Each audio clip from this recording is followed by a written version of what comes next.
সারা বছর যে পুজোর জন্য অপেক্ষা, এত প্রস্তুতি, এত পরিশ্রম, তা সেরা হবে সেটাই স্বাভাবিক।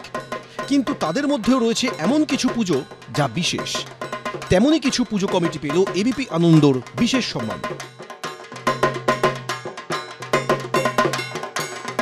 এবছর ক্লাবের ৭৫ বছর। থিম চিহ্ন। এই ভাবনাকে ফুটিয়ে তুলতেই মণ্ডপ জুড়ে ব্যবহার করা হয়েছে নানা ধরনের চিহ্ন।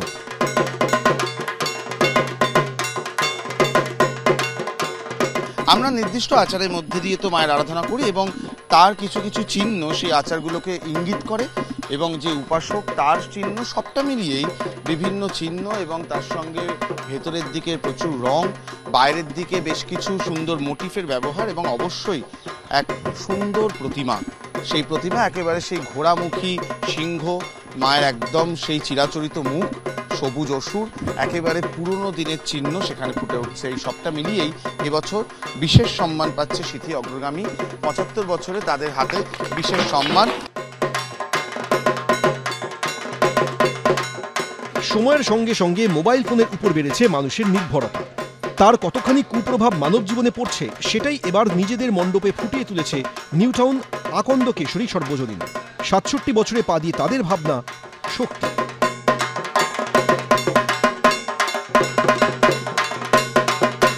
মা দুর্গা এখানে দু হাতে রয়েছেন। এক হাতে রয়েছে বই, যেখানে শিক্ষার বার্তা তারা দিচ্ছেন, আরেক হাতে রয়েছে মোবাইল, যে মোবাইল ক্ষতি করছে, মোবাইলের যে দিক তাকেই মহিষাসুর হিসেবে তারা দেখিয়েছেন। এই অসাধারণ যে মণ্ডপ, এক প্রকার বলা যায় যে কলকাতার বিস্ময়। শারদানন্দ ২০২৫-এর বিশেষ সম্মান তারা পেয়ে যাচ্ছেন।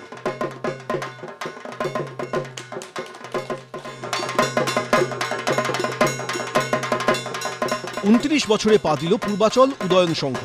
তাদের এবারের থিম চোখ থাকতে কানা। মূলত সমাজের বিভিন্ন কুসংস্কারের বিরুদ্ধে বার্তা দিয়েছে তারা।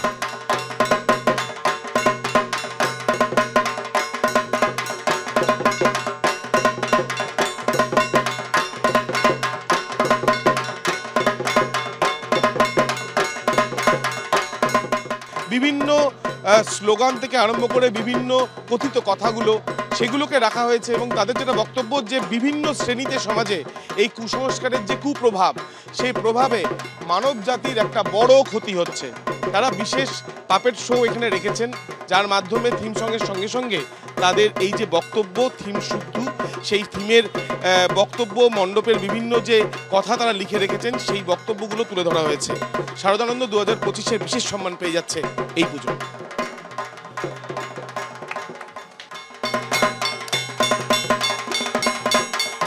এবার ৫ বছরে পদার্পণ করল লেক অ্যাভিনিউ সেবক সংঘ। তাদের থিম সাবেকিয়ানা।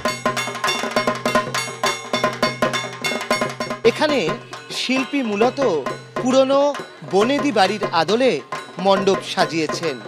বনেদি বাড়ির মতো ঝাড় লণ্ঠন, বনেদি বাড়ির মতো জানালা, সেই সঙ্গে আয়না, সেই সঙ্গে বিভিন্ন চিত্র, এইভাবেই মণ্ডপ সাজিয়েছেন শিল্পী। আর সেই সব কারণেই তারা পেয়ে গিয়েছেন এবিপি আনন্দের শারদ আনন্দ সম্মান ২০২৫-এর এই বিশেষ সম্মান। শহরের মন ভালো করা সব পুজো দেখতে সকাল থেকেই মণ্ডপে ভিড় করলেন মানুষ। অর্ত্রিক ভট্টাচার্য, অর্ণব মুখোপাধ্যায়, আবির দত্ত, এবিপি আনন্দ।